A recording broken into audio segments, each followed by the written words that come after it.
کچھ دیر بعد نکاح شروع ہوا تو بظاہر یوشے بالکل مطمئن نظر آ رہا تھا، مگر اسے ایک ایک سیکنڈ اپنی دھڑکن ساتھ محسوس ہو رہا تھا۔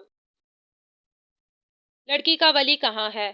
اس سے دستخط اور اس کی اجازت لے آئے۔ مولوی کے کہنے پر ماسٹر جی اپنے کچھ عزیزوں کے ساتھ امسال کی طرف چلے گئے۔ اگر بکری کی مالکن نے انکار کر دیا تو؟ آکاشا نے لوگوں پر نظر گھماتے ہوئے پوچھا۔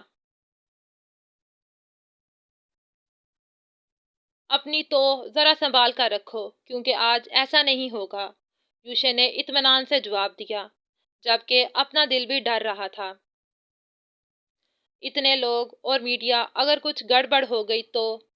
یوشے نے ابھی دل میں سوچا ہی تھا کہ ماسٹر جی سامنے سے نکاح نامہ سائن کرا کر لے آئے تھے۔ تھوڑی دیر بعد کھانے کا شور مچا تو سب کھانا کھانے میں مصروف ہو گئے۔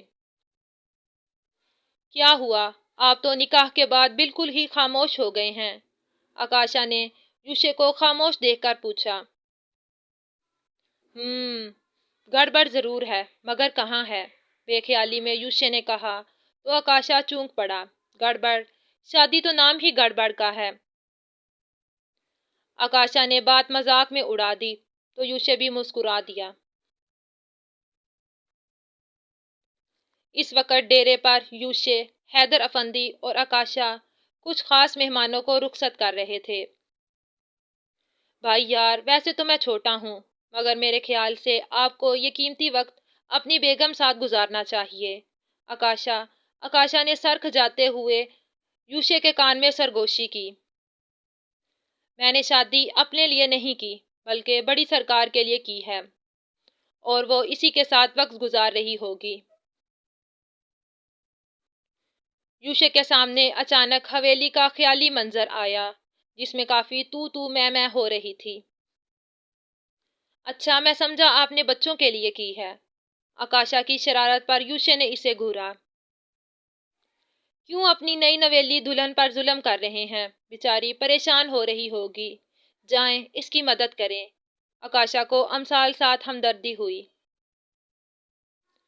وہ پریشان ہوتی نہیں، بلکہ پریشان کرتی ہے۔ اس کا تعلق بھی تمہاری جیسی مخلوق سے ہی ہے۔ اور یہ تمہیں کس خوشی میں ہمدردی کا بخار چڑھا ہوا ہے؟ یوشے نے اسے مشکوک نظروں سے دیکھا۔ میری بھابھی ہے، وہ بھی اکلوتی، چھوٹی سی، معصوم سی۔ آکاشا کے جواب پر یوشے ہنسا۔ اسے تمہاری بھابھی بنے ابھی چند گھنٹے نہیں ہوئے اور اتنا لاڈ۔ میں جو تمہاری پیدائش سے پہلے کا تمہارا بھائی ہوں، مجھے تو کبھی اس طرح نہیں کہا، یوشے نے گلہ کیا۔ بھائی یار، سمجھا کرو نا۔ آکاشا نے یوشے کے کاندھے پر ہاتھ رکھا۔ چل آ، حویلی چلتے ہیں۔ یوشے نے اپنی چادر جھاڑتے ہوئے آہستہ سے کہا۔ نہیں، میں یہاں سے سیدھا گھر جاؤں گا، مما اکیلی ہیں، آپ آئیے گا بھابھی کو لے کر، مما کو بہت اچھا لگے گا۔ آکاشا کے جواب پر پاس سے گزرتے حیدر افندی چونکے۔ تم آج کہیں نہیں جا رہے ہو، کل ولیمہ ہے، اس کے بعد دن میں جانا، ابھی ویسے بھی بہت رات ہو گئی ہے۔ حیدر افندی نے رک کر دونوں کی طرف دیکھا۔ اچھا ٹھیک ہے، پھر آپ اپنی لاڈلی بیگم کو بتا دیں، میری تو سنتی ہی نہیں ہے۔ بھائی یار، آج کل بڑے ہی نافرما بردار قسم کے والدین آ رہے ہیں۔ آکاشا کے تبصرے پر آس پاس سے گزرتے لوگ بھی مستفید ہو رہے تھے۔ تم کہاں جانے کی تیاری کر رہے ہو؟ ابھی اتنے مہمان ہیں، پہلے ان سب کا بندوبست کرو، جو جانا چاہ رہا ہے انہیں بھیج دو، اور باقیوں کی رہائش کے انتظامات دیکھ لو، پھر بے شک چلے جانا۔ یوشے کو دیکھتے ہوئے حیدر افندی عدن کو کال ملانے لگے۔ حیدر، آپ کو بیٹے کی شادی بہت مبارک ہو، عدن نے کال اٹینڈ کرتے ہوئے کہا۔ آپ ہمیشہ ہی مجھے لاجواب کر دیتی ہیں۔ ابھی میں آپ کو یہ کہنے ہی لگا تھا کہ آپ نے کہہ دیا، یہ تو غلط بات ہے، کبھی مجھے بھی جیت لینے دیا کریں۔ حیدر افندی کے لہجے میں خوشی جھلک رہی تھی۔ حیدر، آپ نے مجھے مس کیا؟ پتہ نہیں کیوں مگر عدن کا دل کر رہا تھا کہ حیدر اس کی کمی کو شدت سے محسوس کریں۔ آپ کو کیوں لگا کہ میں نے آپ کو مس کیا ہوگا؟ جواب کی بجائے سوال پوچھا۔ بس مجھے لگا کہ خیر، عدن نے اپنی بات ادھوری چھوڑ دی۔ یہ کیسے ہو سکتا ہے کہ آپ کو لگا ہو اور ویسا نہ ہوا ہو؟ عدن، میں نے آپ کو ہر جگہ ہر لمحے محسوس کیا ہے، مگر میری مجبوری آپ کو بہانہ لگتی ہوگی۔ حیدر افندی اب بالکل سیریس تھے۔ اچھا، اداس مت ہوں اور آکاشا کو اپنے پاس روک لیجیے گا، اب رات بہت ہو گئی ہے۔ عدن کی بات پر انہوں نے سر ہلایا۔ میں بھی یہی بتانے لگا تھا کہ کل ولیمے کے بعد میں اسے اپنی گاڑی میں خود چھوڑنے آؤں گا۔ حیدر افندی کی بات پر عدن خوشی سے کھل اٹھی۔ آپ خود آئیں گے؟ بے یقینی سے پوچھا۔ بالکل، میں خود آؤں گا، آخر اس گدھے کے سسرال بھی تو جانا ہے نا۔ حیدر افندی کے جواب پر عدن مسکرانے لگی۔ اب آپ سو جائیں، کافی رات ہو گئی ہے، صبح ملاقات ہوتی ہے۔ حیدر افندی نے آسمان پر پھیلے ستاروں کو دیکھتے ہوئے کہا۔ اب مجھے نیند نہیں آئے گی۔ جب آپ نے آنا ہوتا ہے تو انتظار میں میری رات کٹتی ہے۔ عدن کے جواب پر حیدر افندی نے نفی میں سر ہلایا۔ یعنی میں نے آپ کو اپنی لا علمی میں انتظار کی سولی پر لٹکا دیا۔ میں ہر دفعہ آپ کی تعریف کی وجہ بنتا ہوں۔ حیدر افندی کی آواز کافی آہستہ ہو گئی تھی۔ حیدر، یہ آپ کیسی باتیں کرنے لگتے ہیں؟ میں خوشی میں جاگ رہی ہوں، عدن نے حیدر افندی کی اداسی کو محسوس کرتے ہوئے کہا۔ اچھا، پہلے آپ وعدہ کریں کہ کھانا کھا کر آرام سے سو جائیں گی، ورنہ میں اپنے آنے کا ارادہ کینسل بھی کر سکتا ہوں، بلکہ کر دوں گا۔ حیدر افندی نے دھمکی دی۔ حیدر، اب آپ زیادتی کر رہے ہیں، عدن روحانسی ہوئی۔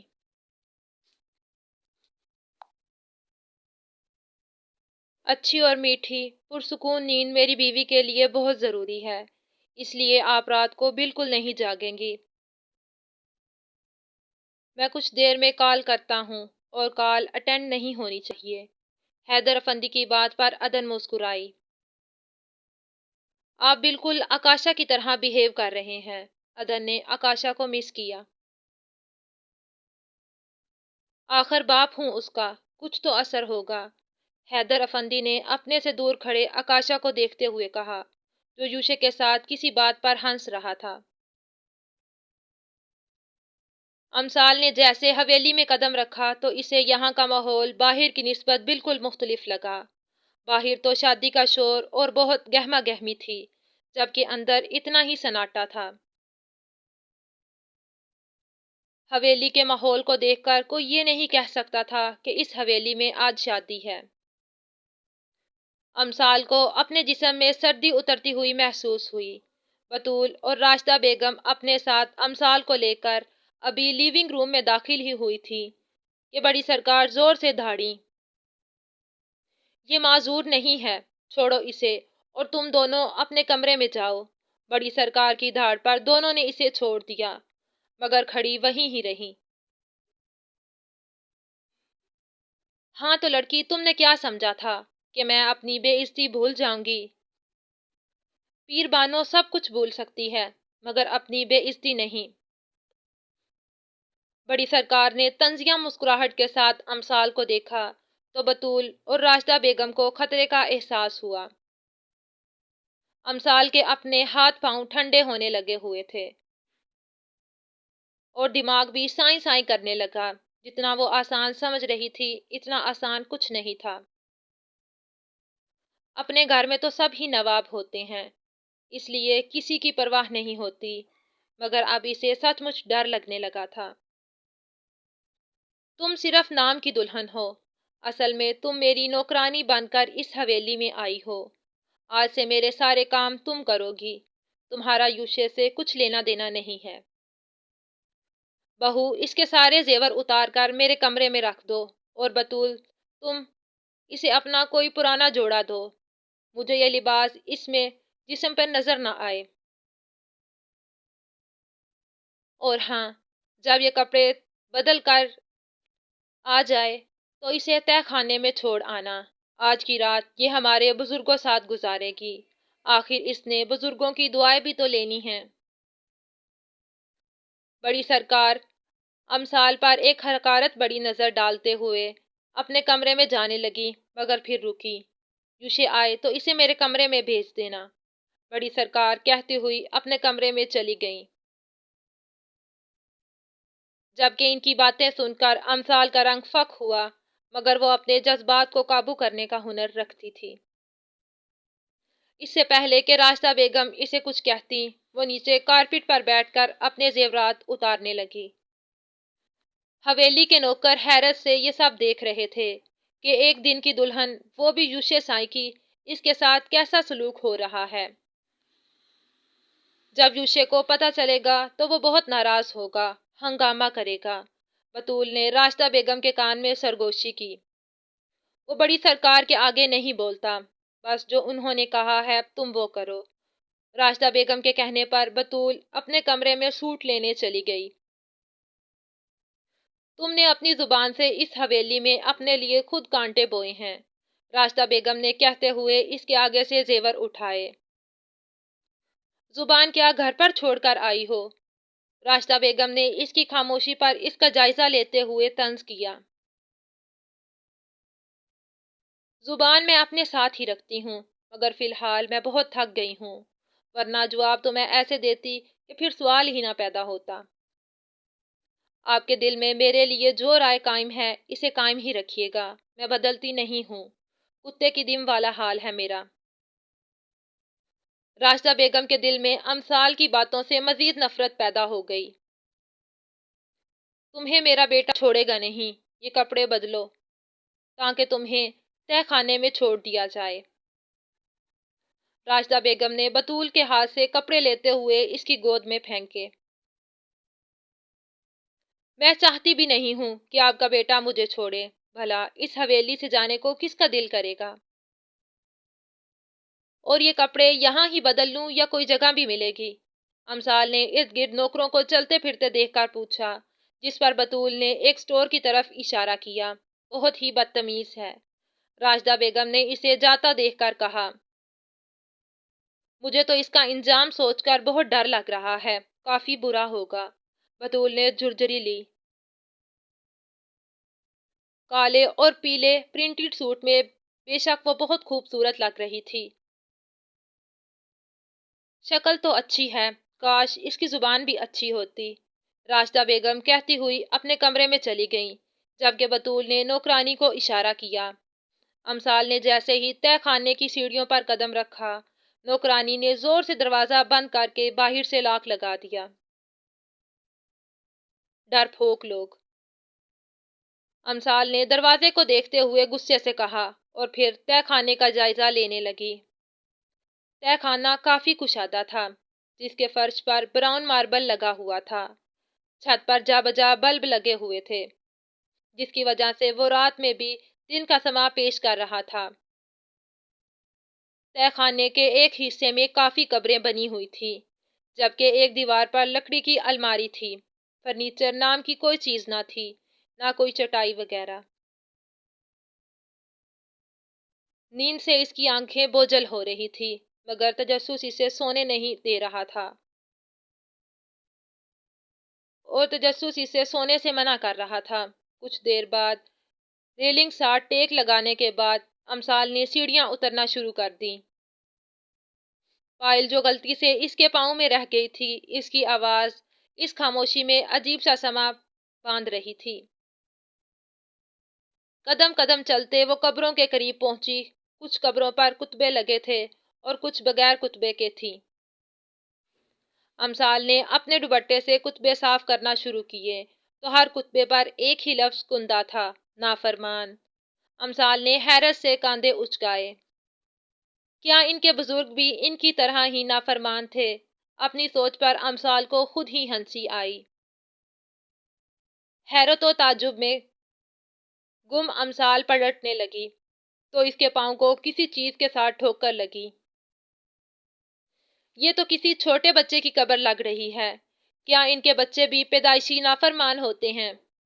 اس حساب سے تو اس حویلی کے باہر افندی ہاؤس نہیں بلکہ نافرمان ہاؤس لکھا ہونا چاہیے۔ امثال دل میں سوچتی لکڑی کی الماری کی طرف بڑھی۔ الماری کھولتے ہی اس کے ہوش اڑ گئے۔ اندر کفن دفن کا سامان پڑا تھا۔ یا اللہ، یہ کیسے لوگ ہیں؟ امثال نے فوراً دروازہ بند کیا اور پھر اس کی ہمت جواب دے گئی کیونکہ کافور کی خوشبو سے اس کا سر چکرانے لگا تھا۔ دیوار سے ٹیک لگاتے ہوئے وہ زمین پر بیٹھ گئی۔ آنکھیں بند کرتے ہی اپنا کمرہ، بھائی بہن، اپنی چارپائی سب یاد آنے لگا۔ بند آنکھوں سے چند آنسو بہہ نکلے۔ میں تو اس کے تہہ خانے میں رات نہیں گزار سکتی۔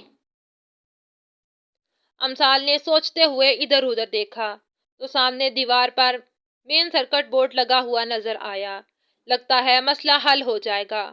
امثال سوچتی ہوئی کھڑی ہو گئی۔